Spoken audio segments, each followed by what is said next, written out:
Welcome to All Systems Ergo, a human factors and ergonomics podcast delving into the fascinating world of healthcare.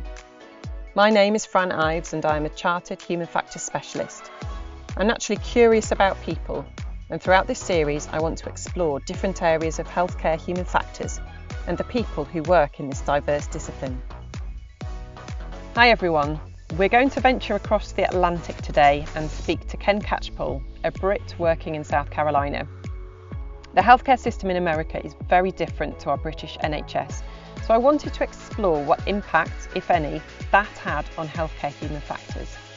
We meandered our way through a range of topics, including how to better support human factors specialists in solo roles. I hope you enjoy the chat. So hello everyone and welcome to another episode of All Systems Ergo. Now, when I was compiling my list of people that I wanted to speak to in this series, there was one name that was suggested quite a few times by my HF friends and colleagues, and luckily enough, he was also on my list too. So I'm delighted to welcome Ken Catchpole to the podcast today. Ken is the Endowed Chair in Clinical Human Factors at the Medical University of South Carolina and has made the really interesting journey from human factors consultancy in the UK to healthcare at the University of Oxford before moving over to the US in 2011 and arriving in South Carolina via Cedars-Sinai Medical Center in Los Angeles. So welcome, Ken. That's quite a journey. Thank you. Yes, and you omitted my first healthcare job, which was Great Ormond Street in London, which was an incredible experience. But I've been very, very lucky Anyway, I've been very lucky. You have, and actually, the Great Ormond Street work that you did is probably actually where I first came across you, because that was quite an interesting, quite a sort of a groundbreaking piece of work, wasn't it, really, for human factors? It's very, very personal to me. I think there was some, we did some things that got noticed, that were kind of media friendly. But also, I think it was an early on in the application of human factors principles in healthcare.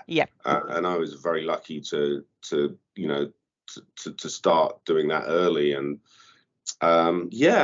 so I hope it has been, and I guess it has been. It's difficult for me to say, but it was a really, really tough, but it was also an incredible experience for me, and kind of has shaped a lot of my thinking since. So for those of our listeners who aren't familiar with the work, I want you to sort of go back to that time and just give a brief outline of what it was, because that was the job, the first one that you had in healthcare, that I suppose really set you on the path that you're on now. So what was that work that started that? So yes, I was employed on a grant, ostensibly by a congenital heart surgeon by the name of Mark de Laval, who was incredibly influential, unfortunately passed away last year. But he'd had an interest in human factors after some experiences of his own, having a succession of bad outcomes and trying to understand why that came from. And so I succeeded there, a researcher called Jane Carthy who influenced me, and her work was really about observing what went on in in congenital heart surgery or pediatric cardiac surgery. And so I came in, from having worked in defense previously without any idea of what I was getting myself into, but thinking, wow, this is a really interesting challenge, and was kind of dropped into pediatric cardiac surgery, which is about the most complex, high risk sorts of, amongst the most high risk complex surgery you can get, and told to go and find some errors. And I had no idea about, I had no idea about healthcare systems and how they run and about how you work in them, and I obviously had no idea about the all the clinical language and what we were dealing with the patients and indeed the technical issues associated with delivering this sort of surgery. So it was an incredibly steep learning curve. And also lots of people had no idea what to do with me. They were mystified as to why anyone other than a clinician was engaged in this type of work. And so all of these things were a challenge. But over time, I started to recognize how we could, both getting the kind of content understanding of, this is what they're trying to do, and these are how these systems work, and these are how they kind of plug together, and indeed how to work within the clinical environment itself, which was which was unlike any other sort of human factor environment for human factors I've worked in for all sorts of kind of cultural, organizational reasons, and we'll probably talk a little bit more about that. But yeah, so that was why it was so formative. And then we were very lucky to do I was very lucky to be involved in a study that was very media friendly, that was focused on on one part of this, which was the transfer of these babies from surgery to intensive care. And with that, we did a small study where we actually got the help of a Formula One team, the Ferrari Formula One team, and went to Maranello and saw them do pit stops, which was a really, really, really fun day. But then we took that kind of understanding and that model and translated it carefully into this process of transferring patients from these congenital heart surgery patients from surgery to ICU, and that was both successful. It worked within the unit, and there's plenty of reasons to think it was a really good idea, and that it worked really well, and we published a paper. But it was also very media friendly, and so that got a lot of attention, which was very very lucky. It was both a incredibly formative experience for me in learning to apply this, and also a wonderful kind of exposure of my work and the work of Great Ormond Street in doing that kind of thing. And that was your first dip into healthcare, wasn't it? Because you started off your human factors journey going to Loughborough, as many of us did back in the day, doing a BSc in ergonomics. That's and right. When I finished that degree, which I absolutely loved, I had no set industry that I wanted to go in. Those 4 years had really taught me how broad the scientific discipline was, but I didn't have a fixed career path in mind, and I sort of ended up in healthcare a little bit by accident. And I'm just interested whether you had any particular plan in your head as to, right, I'm going to do consultancy, and then I'm going to go here, and then I'm going to go there. No, what I love about human factors and ergonomics is that it's about understanding other people's jobs, and that I've always, I was fascinated by that. My first job was as part of my degree, was on naval ships, looking at sort of gun and helicopter noise, and so kind of doing health and safety stuff. And that was fun because I got to go on, British Navy ships, which was great fun. And then my PhD, which I did subsequently, because and that, by the way, got me into acoustics. So then I did my PhD in sound perception, and so I sat on the back of an ambulance for 3 months, seeing how drivers respond to ambulance sirens, and I'm like, wow, this is great. And then after that, I definitely wanted to work in aviation, so went and worked for what was then the DERA, the Defence Evaluation Research Agency, mostly doing kind of civilian research projects around aviation. And so it was, and I was really, so what I love about that, all those different things, and doing that, I got to, fly and approach in one of the BAA, the massive BA simulators into London. And that was really fun. So in fact, what I loved and still love actually about human factors is our job is about other people's jobs. And so we get to go places and do things that other people don't. I'm still feel privileged to be working in a hospital with healthcare, with healthcare practitioners doing amazing things all the time, and and having kind of a special access to that. And so that's what kind of led me to work in healthcare, because I'd done all these other things. I was like, wow, I get to kind of work in surgery now. And I've stayed in healthcare because it remains, fascinating and important. And I love the people that I work with and the jobs that they do, and have the utmost admiration for that work. I wholeheartedly agree about that privilege associated with being a human factor specialist and having that all access areas pass.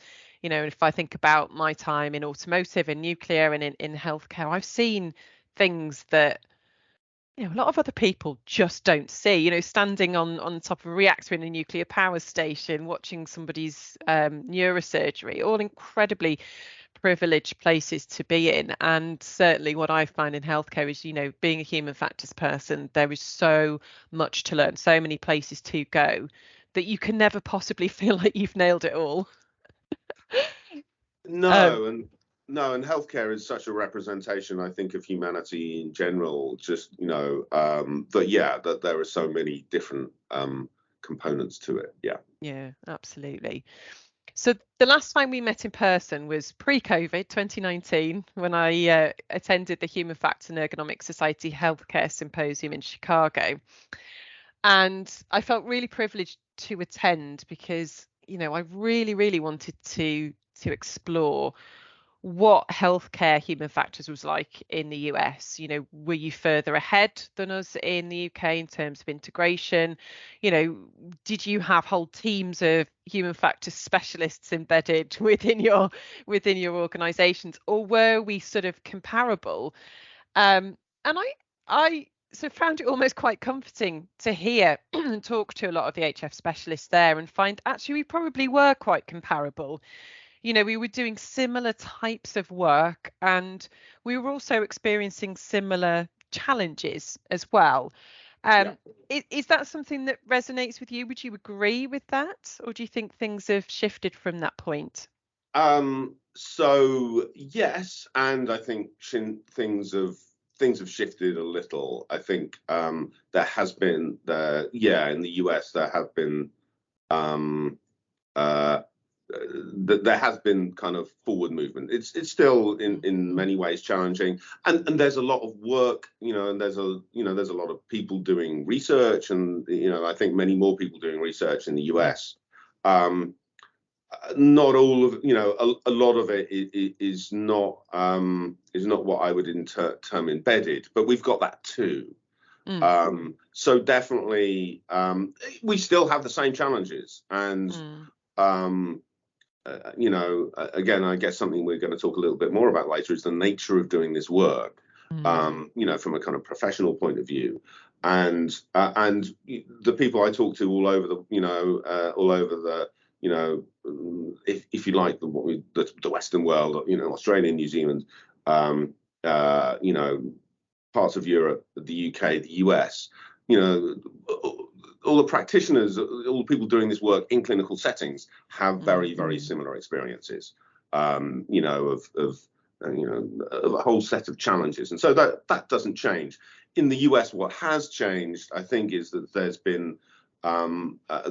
has been a move to employ more human factors specialists within hospitals, which is a really, really great advance. I think probably in the last 5 years, and also there's also now more acceptability for research funding of this sort, which then also brings on, and by the way, particularly research collaborations between clinicians and human factor specialists, which has definitely started to open a few doors, but we're still, we still have lots of challenges.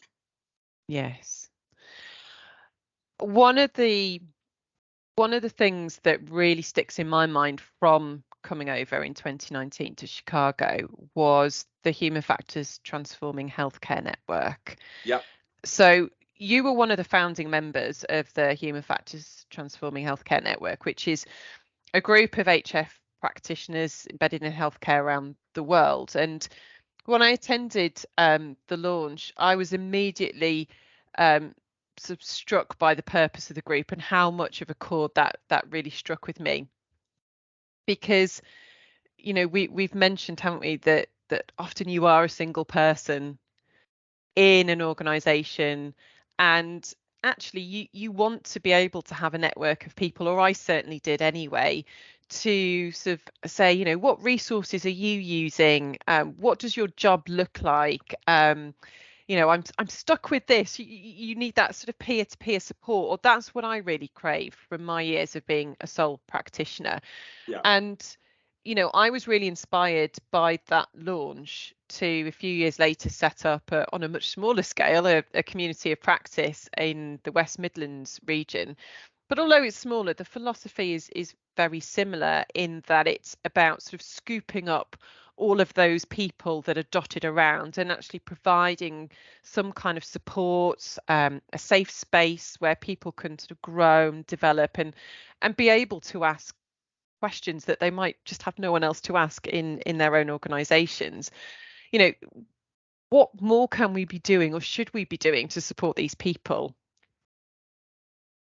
Yeah. So yeah, there's the history of this really is that, I was one of the first people kind of dropped into healthcare, and for years and years had to kind of struggle on my own, and and I said that there, and then slowly started to meet people who have had similar experiences, because sometimes when you're doing human factors in a group, in an organization with a group of people who just don't see the world in that way, you often feel like, wow, maybe it's me who's wrong. Maybe I'm the mad one.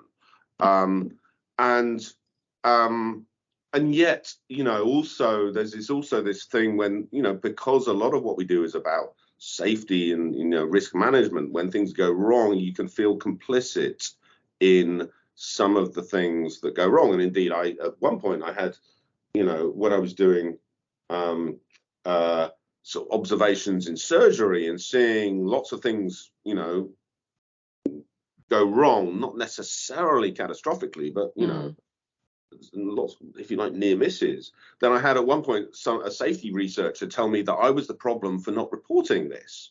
But if I'd done that, then I would never have got into an operating room again, and so we wouldn't have been able to do the research. And this is just, and what they didn't realize is this is just how the work goes. That actually, and so these patterns repeat. So then I started to meet people, and we started to meet people and gather together, people who are having these same experiences of seeing how much human factors could offer, and feeling like, this is what we're, feeling like there's more we can do to deliver better care for patients, but also feeling like, there wasn't the understanding, that we didn't have the support, that we were often, I was, more than once personally insulted for suggesting, for example, that teamwork was important in surgery. I was, personally insulted about that. And so there's, there's so many dimensions to this. There's the purely professional. There's, what problem, we're all trying to solve the same problems, whether it's, whatever, sepsis or CLABSIs or wrong site surgery or retain foreign objects or, or falls, or, we're all trying to, now every organization is different, which is why we need human factors specialists distributed. And because they're distributed, they're going to be working on their own. So we need to have some way of communicating around, the solutions we've come up with, or the learnings we've had. And then there's the personal professional stuff, which is about how do we develop those skills? How do we support the people, doing this work?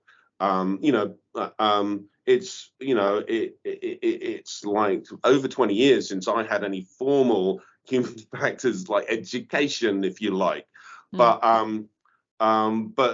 but my learning has come through the exchange of people and collaborations, which has come about through these networks. But there's also the personal stuff, and because that can be really, really, really challenging in itself, and we don't talk about that much. I remember talking to some other people early on when I was at Great Ormond Street doing this. And when you're working with, closely with these very sick babies and their parents, and not all of them, and not all of them survive. And that can be, emotionally, you get involved, you can get emotionally engaged in patients or situations or people. And so there does need to be support for that as well. So, I think it's those things. It's the professional, it's the kind of personal professional, but it's also the personal that we need, that I think there needs to be support for. And that's what came out of these discussions and meeting these groups of people who independently were coming to the same conclusions. And one of the wonderful things about, that the little group that we formed HFTH from was is one of the, I've worked with, many different groups of people, human factors and clinicians, and I've never found a group of people who are so aligned in both their their dedication to this, and also these, understanding the personal and professional challenges of doing it. So it's been a really, really wonderful experience to do that. And I think there's a lot more to do. Fundamentally, it's also that we need, we're also representing our profession within the healthcare system, which is just it's testing the water. And so what we need to do, and so the support is particularly important in the early stages, because if you have a hospital who has never employed a human factors person before, and they go and employ them, and it doesn't work out because, it's such the challenges are so deep, and and the personal and all these different challenges that what we don't want to have is, oh well, we employed somebody and they were here for 6 months and they didn't get on, and that was our human factors experience. So it's very important for us as a profession to be supporting this.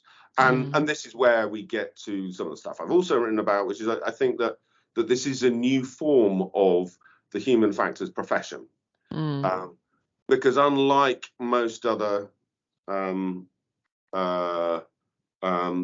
situations in which human factors have been applied, heavy engineering, transport, things that were really engineered in the last 150 years or so to achieve certain goals. Healthcare isn't like that. And so you can't have, it's not only effective to have, you can't have a kind of big group of human factors people in one area. We need to distribute them because every hospital is different, and while we're solving the same challenges, the challenges are much more distributed.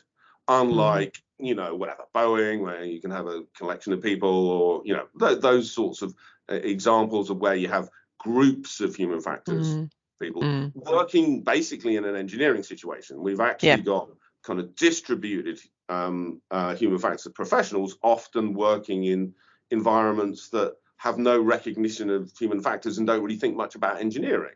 Often, not always, but often. And so those are I think there is a new professional model that we need to be thinking about, and and supporting this work through the professional, the personal professional, and the personal. And you made reference there to some engineering companies as an example who will very likely have groups of human factors specialists, and it's extremely rare, isn't it, to find more than one HF specialist within a healthcare organisation. Yes. Of And course, I want to sort of also say that there are, within the device design, there are collections of human factor specialists there. But that's only one part of the story. absolutely. Sorry, I interrupted. No. One of the things that I often think about is, how do we make sure that there is a growing number of HF specialists that are willing, interested, and have the right skill set to actually come and work in healthcare, because we don't have many posts, but certainly in the UK we are starting to get more posts, which is absolutely fantastic. How do we make sure we have the right people to fill those posts? So in fact, this is something that's been going on with my, that I've been trying to think about actually for a year or so, with the recognition that 5 years ago there weren't the posts, and now there are the posts. And my concern is now, having done a lot of work to try and say, look, we need to be employing human factor specialists, and and a lot of the and the work around that I'm concerned that we won't have the posts to fill. And already I've been finding in the US that people are more likely either to go into kind of academic positions or the traditional, aviation, NASA, defense. Yeah. Because ostensibly because they're easier and they pay more. So I think, and there's a career structure. Yeah. One of the things I found is that there was never a career structure for me. I had to make it up, and that came from the passion that I've had for doing this stuff in healthcare. Yeah. And so the best I can say is, what we need is people who are willing and passionate about doing healthcare work, because I think it's absolutely fascinating, and there's so much affect you can have as an individual. You can be, I think there are so many more opportunities. One of the things that put me off engineering in general, was originally I was going to be an engineer, but then I realized as an aircraft engineer, I would be designing not designing an aircraft, I would be designing like one small piece of the strut of the undercarriage of an aircraft. And and I think and healthcare is not like that. As a human factors specialist in healthcare, we do get to affect change and see that change and benefit the clinicians and the patients in all sorts of different ways, kind of every day. Maybe not always every day, but in the space of 6 months, you can be involved in several different projects that have, can have really profound effects. By the way, not everyone likes those effects, but I think, so how do we do that? We definitely need to, I think be talking about the advantages and the rewarding nature of this work. I think we also we're missing in our human factors training other things that make this important, that I think will help success in healthcare. For example, in my human factors work, there wasn't a whole lot about making change that we ever looked at. And if we're human factors practitioners, then we will expect to be involved in, making change, whatever, implementing a checklist, or or whatever, or delivering training, or applying, usability tests to the selection of a device.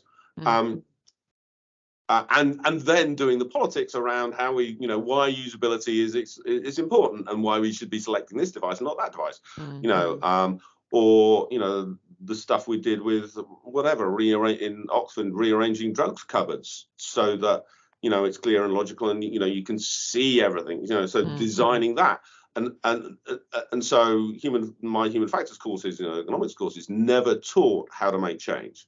And I think that's actually something I've learned from other parts of healthcare.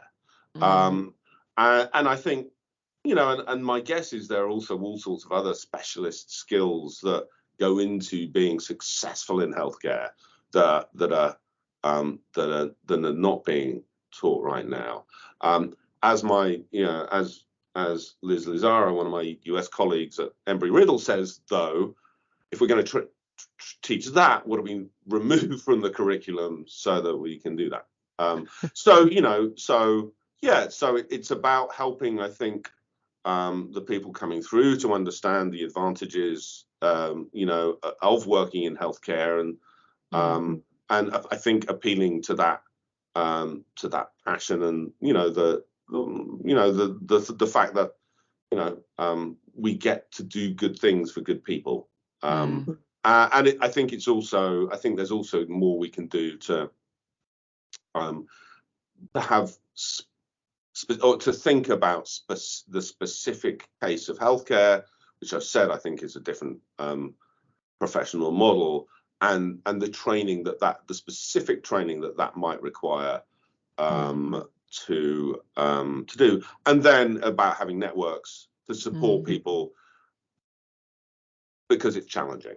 A lot of the HF specialists that I know of in the UK have come to human factors as their second career, and so many of them have already been working within healthcare in another role, and have then gone on to do a postgraduate qualification in human factors. And I suppose for those people, they've already understood not only the challenges of healthcare, but they've also understood the differences that can be made, and are very sort of committed to that particular industry. I think it's possibly harder to attract people who have come from engineering, or other sorts of industry into healthcare, because it's such a different beast, isn't it? Such a complex and ever changing beast. Yeah, that's interesting, because one of the differences, I think with the UK is that tons and tons of clinicians are familiar with human factors, of what it is, or at least, have heard of it. There's still lots of misunderstandings, but, I've heard of it. And so, that has grown people from within healthcare, and it's, it's been wonderful to see, people start on their journey as being, it's being exposed to things like whatever, teamwork training, CRM, and then deepen their knowledge into all the other things that human factors is, and doing, qualifications in that. And I think that has been a difference between the UK and the US, because the US, I do not see anywhere near the recognition of even what human factors is. One of the things one of the reasons, or one of the things that was part of my move to the States in 2011 was that when I started at Great Ormond Street, nobody knew what human factors was.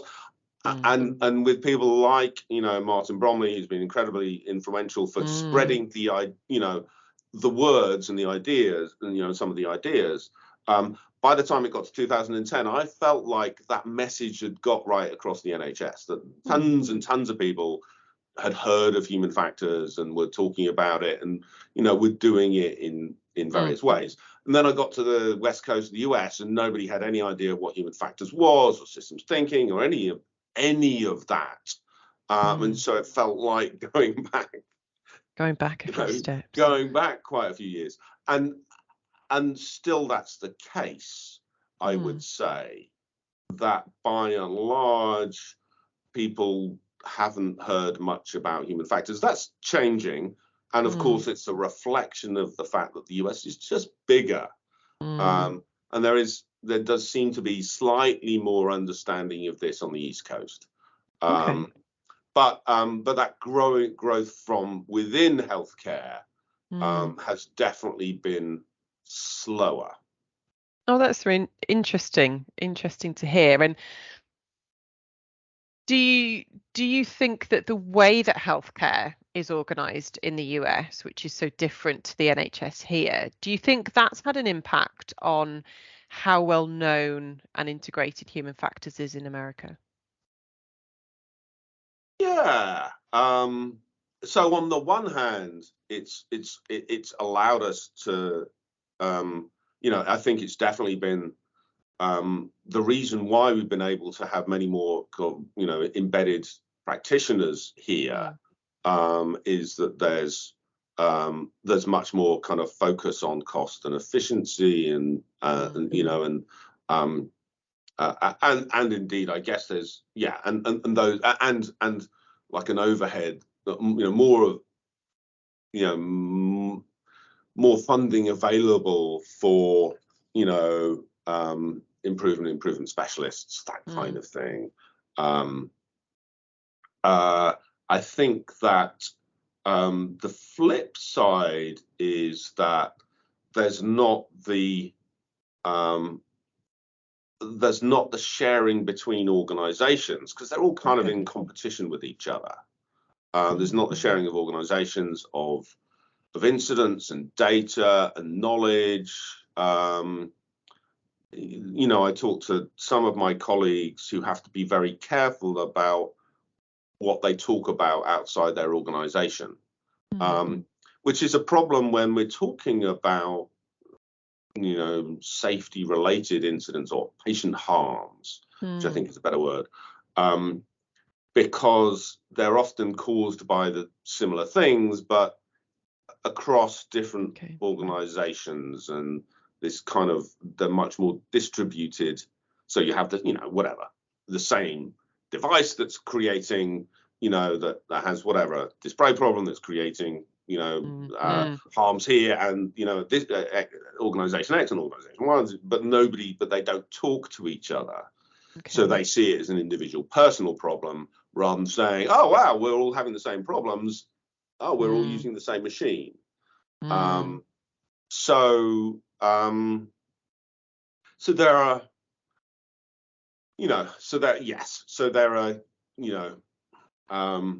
definitely drivers and not drivers. There isn't a national. There are moves actually in the US to address this by having what they're calling the National Patient Safety Board, the NPSB, which they're kind of modeling on the NTSB, which is the National Transport Safety Board. Which is the kind of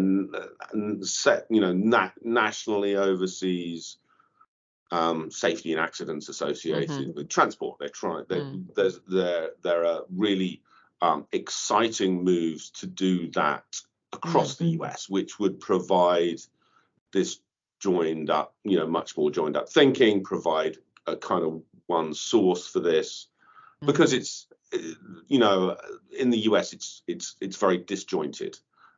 So if you like, at the hospital level, the system has allowed the employment of more human factors people, but at the kind of national level, there hasn't nearly been the drivers that we might have hoped, or at least I say might have hoped, but there is in the US, and it's just bigger.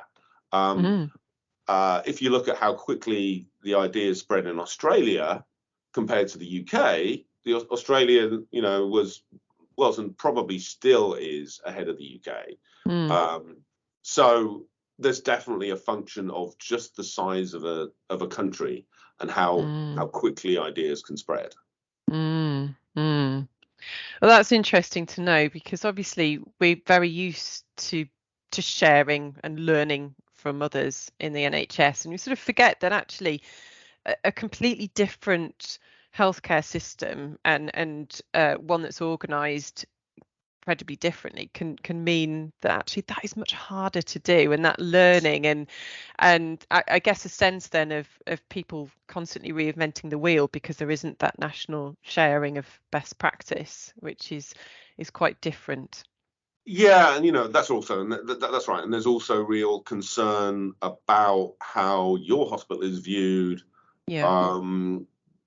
So yeah, when I moved to the US, I moved to Cedars-Sinai, which prides itself, and it's in the hospital in Beverly Hills. It's treats many of the Hollywood stars, and so has it is very careful about its image and its reputation. And so that was definitely a change in trying to navigate how to address the challenges of systems that weren't necessarily working within that hospital. What did you find was the biggest challenge or difference, going from UK, Oxford healthcare, I mean, sort of not only moving countries, but completely different healthcare system, different cultures? What was the thing that surprised you most? I think so the same problems exist everywhere. So that's one of the most, I think the most interesting thing for me is that with all the work I've done, all the people I've talked to, in the UK, in the US, and and people I talk to in Australia and New Zealand and around Europe, less around Europe, but we've all got the same problems, and so there are certain things I could say to people. I think I could say to people involved in surgery, pretty much anywhere in any part of any part of the certainly the English speaking world, that will make them roll their eyes, around the challenges that they have. So there are universal challenges.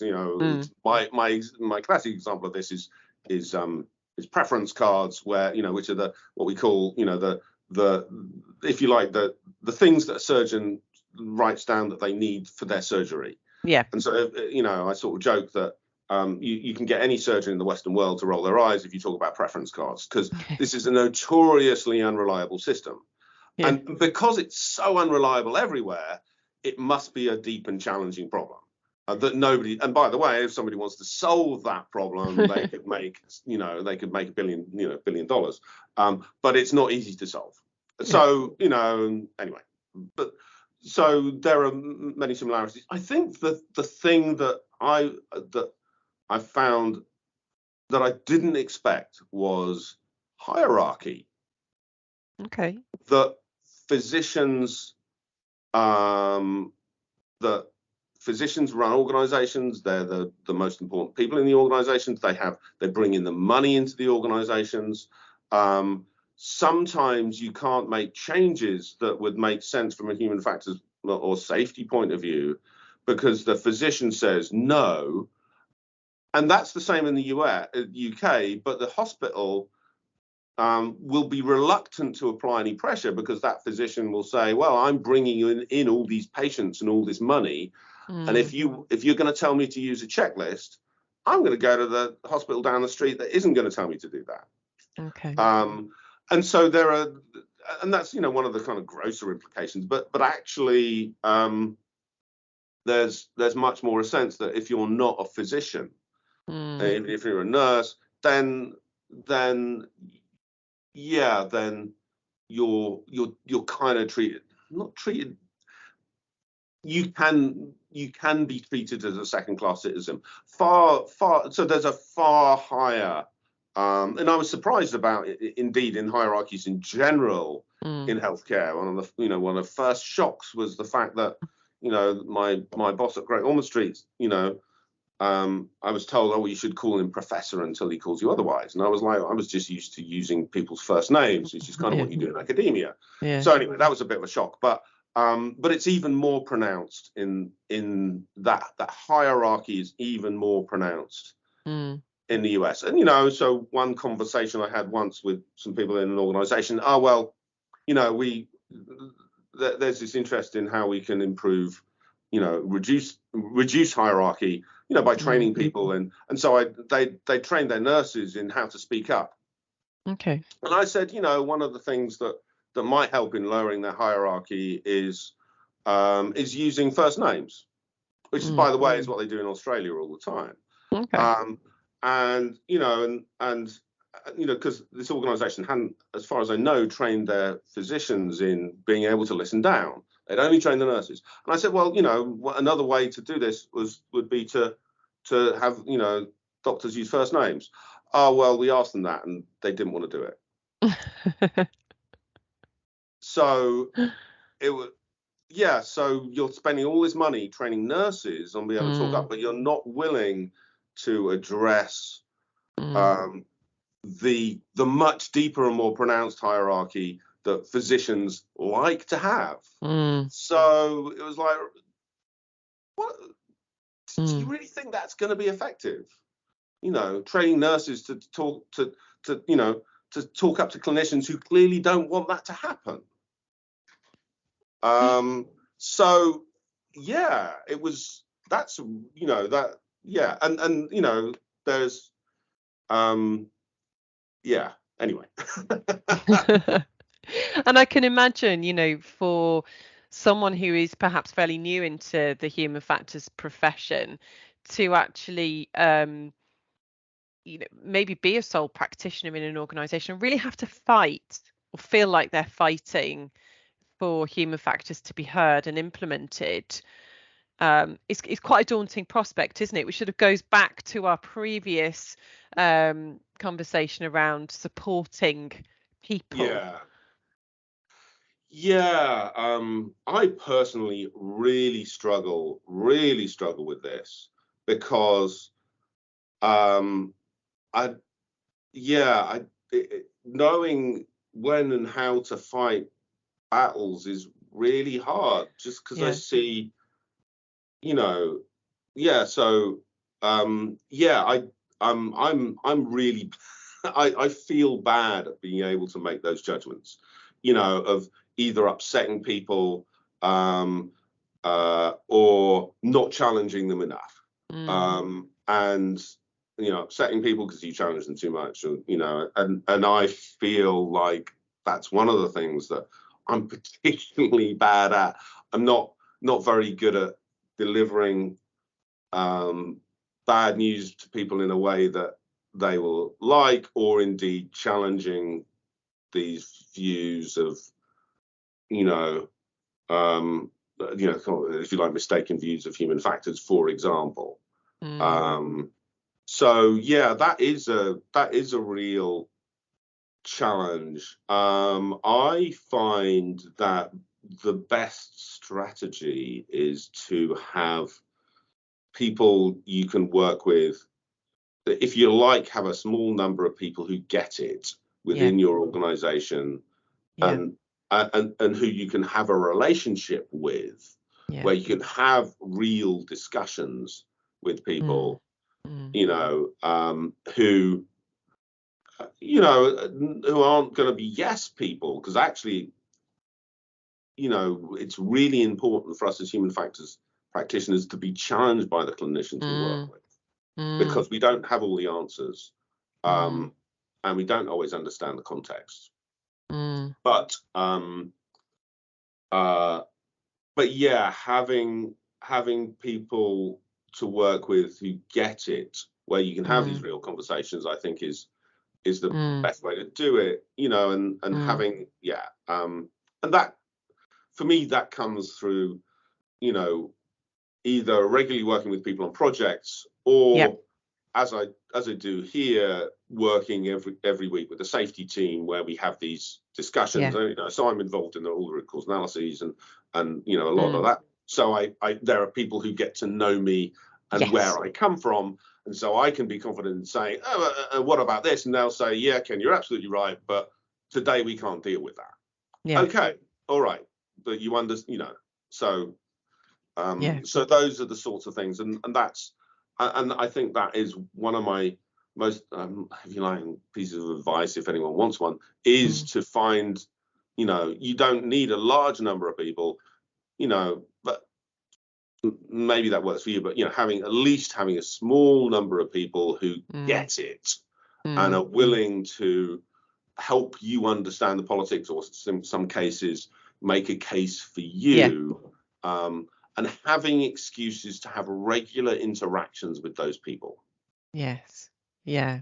That really makes sense to me. So in my previous job, where I was a human factors specialist embedded within a trust, I was their third human factors specialist, but I was the only one, and I was in that job for a number of years before my path crossed with a consultant who was very interested in human factors and created a human factors faculty within the organisation. So it was a small group of people from different parts of the organisation doing completely different roles. But the thing they all had in common was they had an interest in human factors. So we gave them some training, not enough for them to call themselves human factors specialists at the end, but enough for them to have a basic understanding and the desire to take that training and use it, but also a thirst for more knowledge and more information. And I think for me, the real benefit was to have other people in the organisation who understood my language and who I could talk to. And whilst they may not always understand the intricacies of different human factors models or tools, they understood enough for me to say, what do you think about this? Or what's your experience of? And feel like I had some allies, if you like. And the growth of human factors sort of knowledge, understanding, and the amount of times human factors then entered discussions around the trust increased hugely because more people were talking about it and more people were just trying to kind of weave it into their everyday work. And that might have been, for example, by the way that one of the faculty members who was working in the research team changed the way that they chose their DFIBs from looking solely at the cost to actually putting that as a second place and actually hiding the cost when she'd invited people in to look at the DFIBs and actually asking them to focus on the usability and scoring them that way. Good work. Just doing that is a real achievement. I've actually never been able to achieve that. Well, yeah. That's great. And I think those that change in mindset, it sounds, that's quite simple and easy, but actually the impact of that is huge, because if that continues, you're hopefully starting to get people in that mindset of, let's think about the usability of these pieces of equipment. Let's think about how easy it is to move these DFIBs to all sorts of areas of the hospital. Let's think about, how we're going to be able to use these pieces of equipment in all the possible environments. Yeah. And let's not be so driven by which is the cheapest or which has got the most amount of tech on it that we actually don't really need. And actually making that switch, I think, is a really brilliant start. So what these people managed to do, I think, was huge. They weren't necessarily doing projects on top of their normal work. They were just weaving that human factors thinking, that systems thinking and that person-centered focus into work that they're already doing.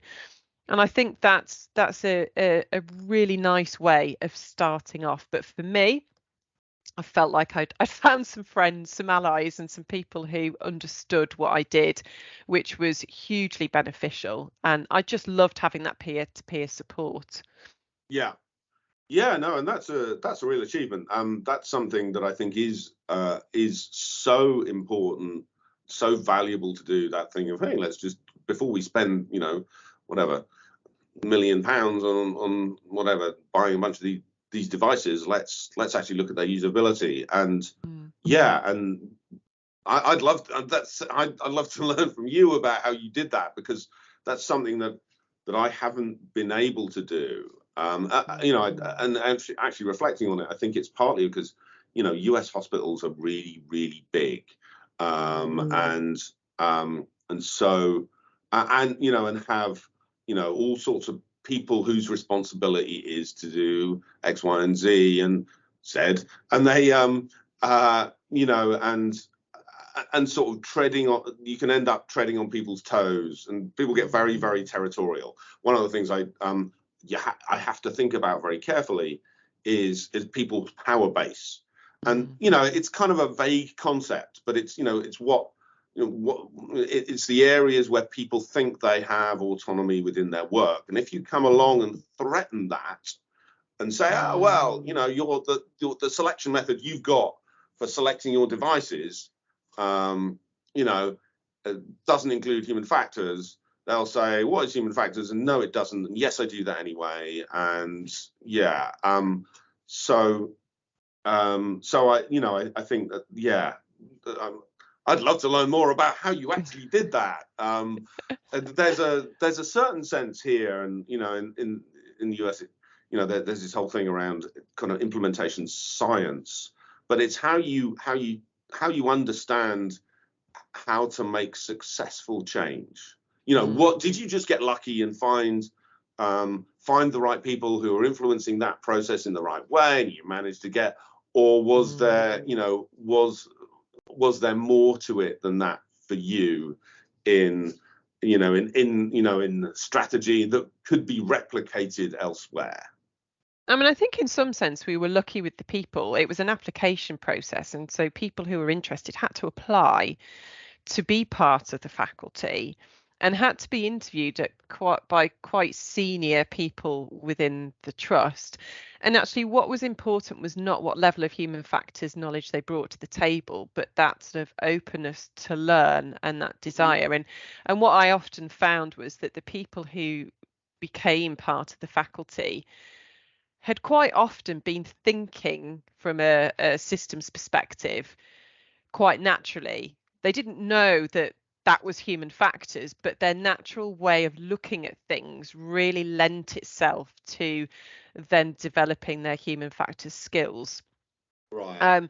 I would say it became evident sort of quite quickly that some people found it much easier to integrate human factors into their jobs and roles than others. And so there were some people who really struggled, and then other people, such as this individual in the research team, had a bit more autonomy and was able to do that very successfully. The strategy we had was very much, we're not training these people to then train others. It wasn't a train the trainer. It was, let's give people information, knowledge, and a desire and a passion for human factors thinking to actually then go out and do the work, because I think it was all too easy for us to fall into that train the trainer trap, whereas what we wanted to do is to actually sort of build up a bit of a portfolio of work, because then that led to further conversations, which is almost better than just having your lecture theatre kind of training sessions, because you were able to talk about and reflect on projects that were important to the staff because they knew about that ED department. They might have used that defibrillator. Right. And I think for me, that was a much more valuable way of doing it. But we had to obviously support these people. We didn't expect them to go out and be human factors specialists. Yeah. We had to recognize the limitations of their knowledge, and also the constraints on their time as well. So it was one of those, I suppose, projects that we started out on, and if we reflect on it, yes, we do things differently. If we did it again, of course we would, but there was some real successes as well. But I think we were very lucky with having a really passionate group of people, some really wonderful people. Yeah, and it sounds like support from senior leadership as well. I think that's hugely important, because what we were technically asking for was people to take time out of their clinical commitments or their other jobs to attend some training and have some commitment to meetings and continuing that development, and that can be really challenging. That's not an easy thing to arrange. I think it's absolutely vital that if you're doing something similar, you have to have senior leadership buy-in from somebody who really understands the benefit of human factors.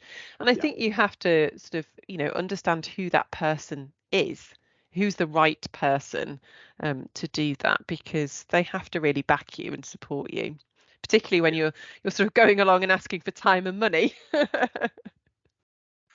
Yes, yeah, absolutely. And that's that, and that's, I think, goes to the, so to kind of come back to our network, the other piece of our network is actually about helping clinicians and organizations with an interest in human factors to understand what it is and how to make best use of it. You can't just employ human factors specialists and say, you guys sit over there and do some of your human factors. Yeah.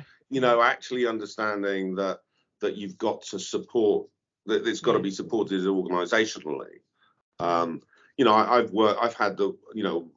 worked with wonderful people, and particularly the surgeon who was my Peter McCulloch, who was my boss at Oxford, and the surgeon who recruited me at Cedar Sinai, Bruce Gewirtz. Really, really smart people who were willing to kind of stick their neck out for me as a human factors, to employ me as a human factors specialist. But I don't know that and here I have tend to have pretty good support from a wider part of the organization, but I think it's also getting that critical mass of other people involved, and knowing how to navigate hospital systems and the hospital politics, particularly if you don't have an excuse to be involved in these kind of different levels, I've found really challenging. And so even though there's been kind of maybe one or two levels down the organization, the support for me and my work from this, it hasn't been, we want to do this within our organization. It's more like been one or two or three enthusiasts, but who don't necessarily permeate that through the organization. Somebody, I was involved in some lean work while at Oxford, which, by the way, there's a wonderful kind of I think there's lots we as human factors specialists can learn from lean. There's lots of stuff that lean could learn from human factors, but maybe doesn't want to. But there was the talk of, we did some really, really great kind of lean stuff on one of the units there. But then there was this talk of, well, actually, to do this properly, it needs to go, you need to have somebody at top of the organization talking about this. The CEO needs to be into this and promoting it. And that change is going to take, 5 years to kind of permeate through the organization. And the same would be for human factors, that I think that if you've got a, chief exec who wants to support this and wants to spread it through the organization, they can. But you need that person who's willing to do that. Absolutely. Rather than, human factors, that's a nice that's interesting. Let's have a little bit of that. So, I've been really lucky in having that support, but I've definitely found that it's always, a piece of it has been my job to try and garner more support and, kind of create a snowball. And sometimes that works and sometimes that doesn't. I'm sure if there's any HF specialists in healthcare listening to this, I'll probably be nodding along, sort of, thinking, we've all had very similar struggles, and it's not a quick thing, but I think that there's some really great pieces of work going on, certainly in the UK. And one of the things I'm really trying to do, and this podcast falls into that, is to help people understand what human factors is, what it can do, the benefits, so that it isn't just seen as this mythical science or this nice to have, but this is something that actually we need in our organizations. And so I'm really keen to sort of try and communicate that in lots of different ways, which brings us back to one of the purposes of this podcast in the first place. Yes. Yeah, absolutely. Yeah. So just to finish on then, last question to you. If someone's listening now who really wants to start that journey and really wants to start to better get conversations about human factors going within their organizations, or better integrate it, what's a golden nugget that you can give them? What's a good bit of advice? I think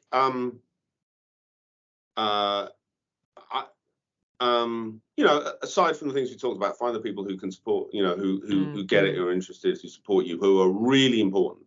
But it's having an excuse to see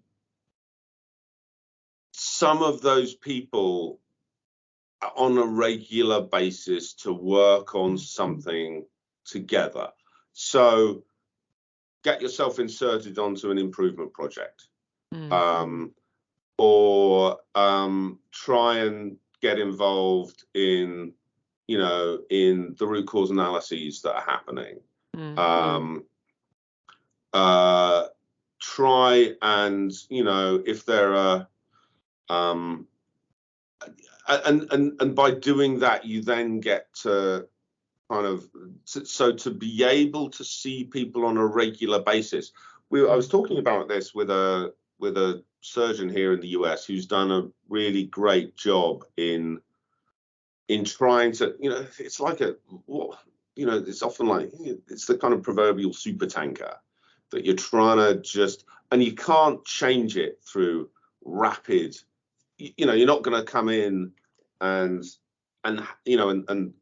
suddenly people are going to see everything different.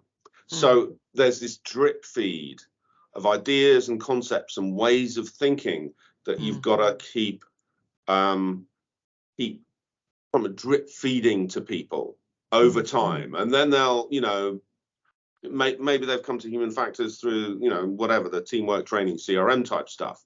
Then you can drip feed, oh, well, it's all this system stuff. And hey, teamwork is based on, teamwork happens in a context, and that context, might have, more influence than the training, the training itself, and those kind of things. And maybe it does, maybe it doesn't. Let's have a look. So, so I think having those opportunities to work with people, whatever that is, on improvement projects or on root cause analysis, and to start to drip feed some of ideas. Hey, how about thinking about it like this? Look, let me help you design that checklist in a way that, that we can, that might be based on better human factors principles. Hey, let's go and have a look at the usability. I've got this great usability thing. Should we just go through this for 10 minutes and see what this device looks like? That's interesting. Yeah. Those sorts of things. I think, and so for me, it's actually about having an excuse to interact with people, because otherwise you'll be kind of left over in a corner and people will say, oh, go and do some of your human factors stuff. And you can then, I've had this of kind of getting frustrated that nobody's listening because there aren't opportunities to have these conversations. So it's really about working alongside people, building relationships, and yes, you're actually then providing some really valuable training without it being in a formal setting. You're learning from each other, and they're beginning to understand. Exactly, because it's as much about we as human factors professionals learning about how to apply human factors principles in healthcare as it is about clinicians learning from us about human factors. This is the other thing is that we can't, that nobody has the answers, that we're all trying to learn how to take these principles we know work in other industries and apply them within the healthcare context. And that's both kind of a content in terms of, I don't know, how different teamwork looks in different types of surgeries, and how do we do that? But it's also about the politics and the delivery of that, and so it's about understanding both how to take principles and apply them, but also how to work in an organization to make sure those, that whole, the kind of the benefits are followed through with, and indeed the ideas are taken up in the first place.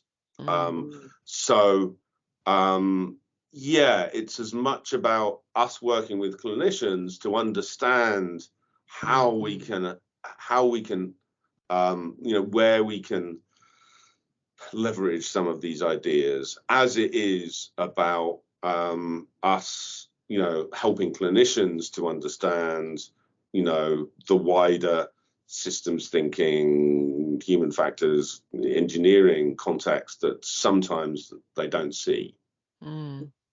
I think that's a great piece of advice and a brilliant place to finish on as well. So thank you for that. I'm sure you've given lots of things for people to go away and reflect on. So thank you so much for joining me today. Thank you for inviting me. This has been really fun, and it's nice to anyway, it's been nice to be able to talk through this. I don't get many opportunities to talk about this. So Brilliant. Thank you. So that episode could have actually been a lot longer, and after we stopped recording, the conversation continued for a good 40 minutes or so. I hope you enjoyed my chat with Ken. I really enjoyed exploring the human factors world over in the US, and whilst we share many of the same challenges, I do think there's an awful lot we can learn from each other as well. We're both passionate in supporting those working in human factors, particularly when they're sole practitioners or new into post. So our conversation certainly left me pondering about what more we can do over here in the UK. Thanks for joining me today.